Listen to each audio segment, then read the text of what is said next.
Welcome to Web-Minded Computer Institute.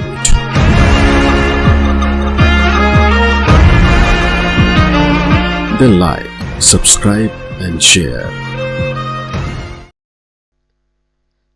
आइए अब हम सीखते हैं कि एक कंप्यूटर को किस प्रकार और कौन कौन से कंपोनेंट के साथ असेंबल किया जाता है। हम यहाँ इंटेल ड्यूल कोर कंप्यूटर तैयार करना चाहते हैं। इसके लिए सबसे पहले हम कुछ कंपोनेंट्स की जानकारी लेते हैं। देखिए आपकी स्क्रीन पे इस वक्त जो अवेलेबल है वो है फैन। इसे हम सीपीयू कूलिंग फैन भी कहते हैं, जिसका मुख्य कार्य सीपीयू को ठंडा रखना होता है। नेक्स्ट हमारे पास है रैम। जो रैम हम प्रयोग कर रहे हैं वो DDR1 है, क्योंकि हमारा मदरबोर्ड DDR1 रैम के कंपैटिबल है। रैम आप अपने बोर्ड के अनुसार चुनाव करते हैं। जो लेटेस्ट रैम है वो DDR3 है। हम यहाँ उदाहरण के लिए DDR1 रैम का प्रयोग कर रहे हैं। जब हम मदरबोर्ड को फिट करते हैं कैबिनेट में, तो पीछे की तरफ कुछ जगह खाली रह जाती है। उस खाली जगह को भरने के लिए हम इस पत्ती का इस्तेमाल करते हैं, जो कि उस गैप को फिल कर देती है। देखिए इसमें काफी सारे छेद बने हुए हैं जो मदरबोर्ड के पोर्ट्स के लिए होते हैं। इसमें अलग अलग पोर्ट के लिए अलग अलग साइज अवेलेबल रहता है और जो उसमें बिल्कुल फिट आ जाता है। जब हम मदरबोर्ड परचेज करते हैं तो हमें ये पत्ती उस मदरबोर्ड के बॉक्स के साथ ही अवेलेबल होती है। इसी तरह से जब हम प्रोसेसर परचेज करते हैं तो फैन भी उस प्रोसेसर के बॉक्स के साथ ही अवेलेबल होता है।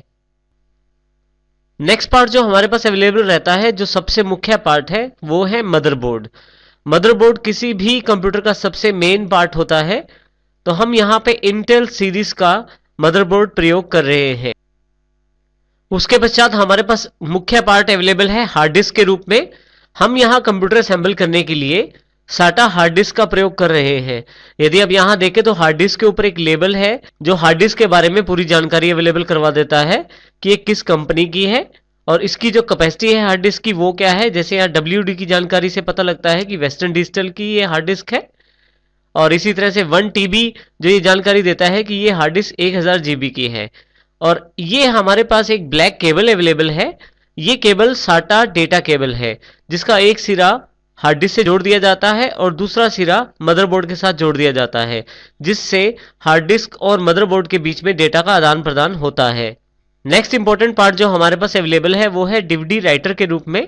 देखिए DVD राइटर जो हमने यहाँ प्रयोग किया है वो भी साटा DVD राइटर है, जिसके साथ ये साटा डेटा केबल अवेलेबल है, जिसका एक सिरा इस DVD राइटर में और दूसरा सिरा हम मदरबोर्ड के साथ जोड़ देते हैं, जिसके पश्चात इन दोनों के बीच में भी डेटा ट्रांसफर हो सकता है।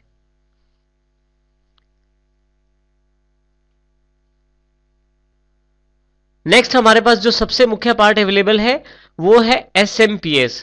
SMPS जिसको हम स्विच मोड पावर सप्लाई भी कहते हैं, इसका मुख्य कार्य मेन वोल्टेज को छोटे छोटे वोल्टेजेस में बांटना होता है और जिस कंपोनेंट को या जिस पार्ट को जितने वोल्टेज की आवश्यकता होती है उतनी वोल्टेज को उस पार्ट तक पहुंचाना SMPS का कार्य रहता है।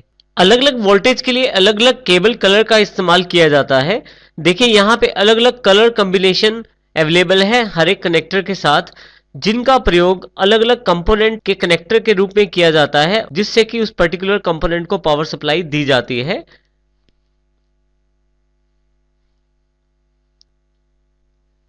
देखिए SMPS के पीछे एक फैन लगा हुआ है, जिसका कार्य SMPS के अंतर्गत जो इलेक्ट्रॉनिक कंपोनेंट्स होते हैं उनको ठंडा रखना होता है। और इसी तरह से यहाँ पे आप पावर केबल लगाकर डायरेक्ट इनपुट सप्लाई दे सकते हैं, जिसको जैसे हमने पहले केबल्स देखी थी उनके द्वारा छोटी छोटी वोल्टेजेस में बांटकर अलग अलग कंपोनेंट तक पहुंचाया जाता है।